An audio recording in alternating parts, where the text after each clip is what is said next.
week's got a story.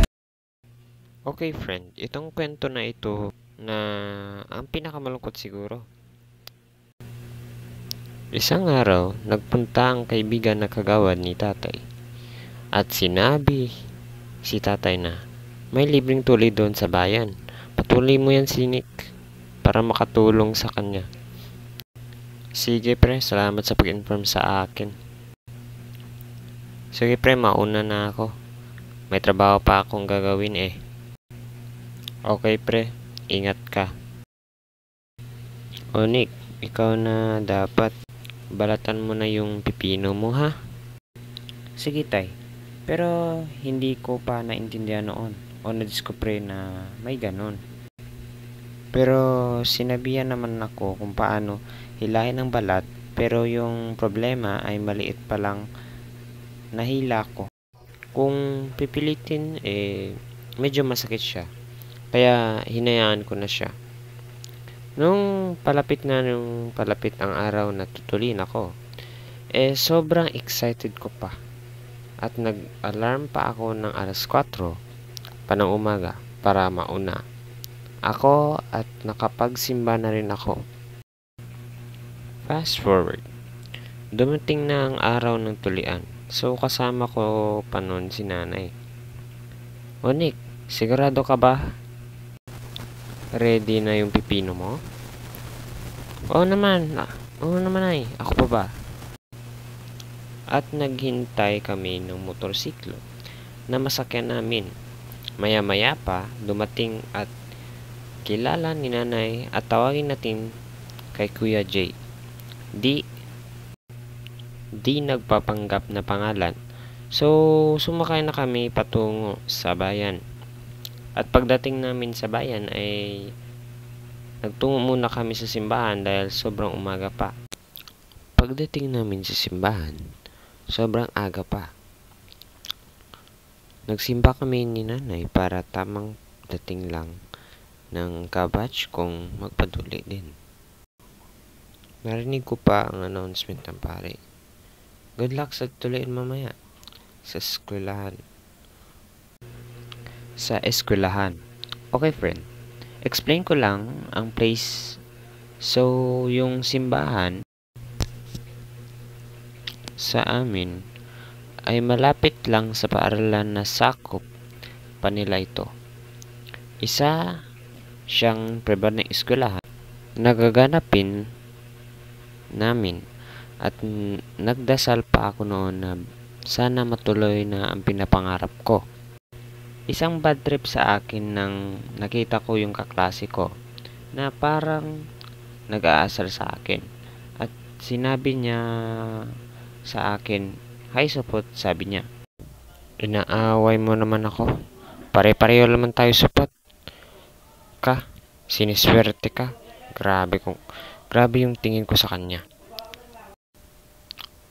Pagpunta ko doon sa location kung saan gaganapin ang tuli, nagkuha ako ng number. Nagpakilo and then nagpila kami kasi dumadami na ang taong gustong magpatuli.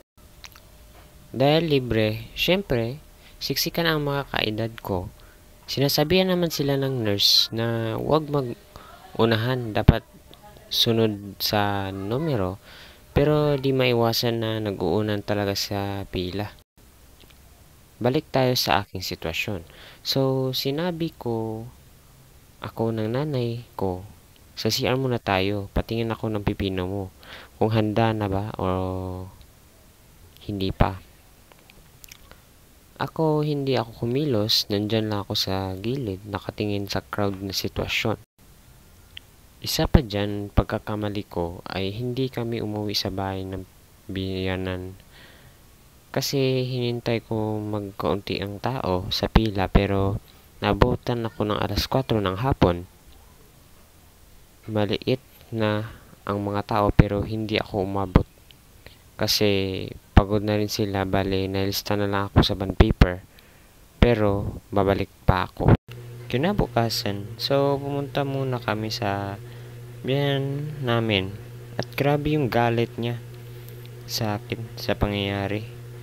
Nagkwentuhan sila saglit at sinabihan pa ako ni nanay na sabihin mo na lang sa tatay mo na tuloy ka na, pero kung magpatingin sabihin mo hindi pwede, baka timos-timos yun yung mata mo. So, pagkatapos ng discussion ng tiyan namin, umuwi na ako sa bahay na parang nawala na ako ng pag-asa. At nagtatanong yung tatay ko, "Oh, natuloy ka na ba?" "Hindi pa tay Madaming tao kasi." Takot ka siguro. Kaya hindi ka natuli. Tahimik lang ako at pumunta sa kwarto ko.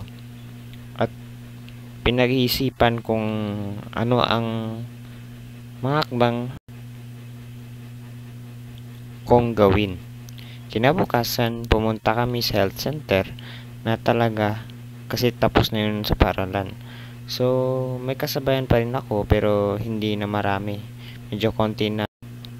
"Oh, magpila na kayo. Kukunin namin ang makapasa. Ang hindi baka susunod naman kayo." At first time kong nakakita ng pipino ng iba kasi yung takip ng tela hindi sumakto sa tao. Ang ending kitang-kita talaga yung pipino. Pero yun lang, pasadol sila. Habang ako, yung pipino ko naging latoy na. Kasi hindi nakalabas yung lungga niya. Yung kasamaan ko doon, si ate ko. At grabe talaga at disappointed niya. "Ano ba yan? Hindi ka pa pumasa? Nagsasayang ka lang ng oras dito? Hays." So, ako, ginawa ko ay umiyak na lang ako kasi hindi ko matanggap na nangyari sa akin to. At na-depress na rin ako ng isang buwan. Pero naka-recover naman pagkatapos ng pangyayari. So, ikaw friend, may karanasan ka rin ba sa Tuli experience? Comment mo lang dyan sa baba at huwag kalimutan mag-subscribe kung bago ka pa lang sa channel ko.